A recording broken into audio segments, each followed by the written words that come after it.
खुशियों की खोज। एक छोटे से गांव में, जहां चारों ओर हरियाली फैली थी, एक प्यारा सा लड़का था जिसका नाम था अर्जुन। अर्जुन बहुत ही चंचल और जिज्ञ आंसू था। उसे हर चीज के बारे में जानने का बहुत शौक था। लेकिन अर्जुन की एक बड़ी समस्या थी। उसे खुश रहना बहुत मुश्किल लगता था। एक दिन अर्जुन ने अपने दादाजी से कहा, दादा, मैं हमेशा खुश क्यों नहीं रह पाता।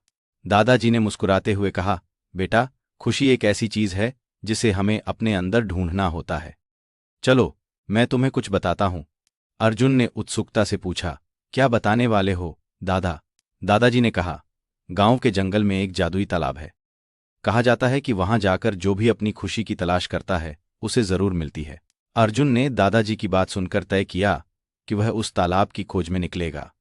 अगले दिन सुबह सुबह उसने अपनी छोटी सी बैग में कुछ खाने पीने का सामान रखा और जंगल की ओर चल पड़ा।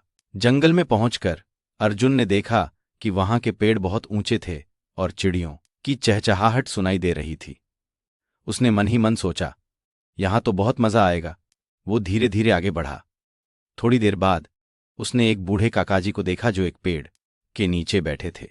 अर्जुन ने पूछा, काकाजी, क्या आपको जादुई तालाब का पता है? काकाजी ने मुस्कुराते हुए कहा, हाँ बेटा, पर तुम्हें वहां पहुंचने के लिए पहले एक पहेली हल करनी होगी। सुनो, जो चीज मुड़ती है पर टूटती नहीं, वो क्या है? अर्जुन ने सोचा और सोचा। अंत में उसने कहा, क्या ये खुशी है? काकाजी ने सिर हिलाते हुए कहा, बिल्कुल सही, तुम आगे बढ़ सकते हो। अर्जुन ने काकाजी का धन्यवाद किया और आगे बढ़ा। थोड़ी देर बाद उसने एक सुंदर तालाब देखा। पानी में सूरज की किरणें इधर उधर चमक रही थीं। तालाब के किनारे कुछ बच्चे खेल रहे थे।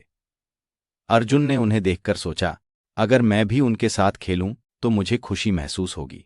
वो बच्चों के पास गया और बोला, क्या मैं आपके साथ खेल सकता हूं? बच्चों ने खुशी से कहा, हाँ आओ। सबने मिलकर खेलना शुरू किया। उन्होंने दौड़ लगाई, पानी में कूदे और खूब हंसे। अर्जुन की खुशी का ठिकाना नहीं रहा।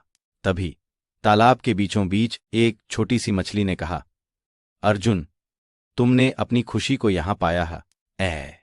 लेकिन याद रखो, खुशी सिर्फ खेल में नहीं है, बल्कि दोस्तों के साथ बिताए समय में भी है। अर्जुन ने मछली की बात सुनी और मुस्कुराते हुए कहा, मैं समझ गया, खुशी तो दोस्तों और परिवार के साथ समय बिताने में है। उस दिन अर्जुन ने न केवल तालाब की खुशी पाई, बल्कि उसने यह भी सीखा कि खुशी हमेशा हमारे आसपास होती है, बस हमें उसे पहचानना होता है। जब वह घर लौटा तो उसने अपने दादाजी को सब कुछ बताया। दादाजी ने गर्व से कहा, देखा बेटा, खुशी तुम्हारे अंदर थी, बस तुम्हें उसे खोजने की जरूरत थी। अर्जुन ने मुस्कुराते हुए कहा, अब मैं हमेशा खुश रहूंगा। इस कहानी से हमें ये सीखने को मिलता है कि खुशी कभी कभी बहुत पास होती है, हमें बस उसे खोजने की जरूरत होती है। मोरल, खुशी हमेशा हमारे भीतर होती है, बस हमें उसे पहचानना होता है।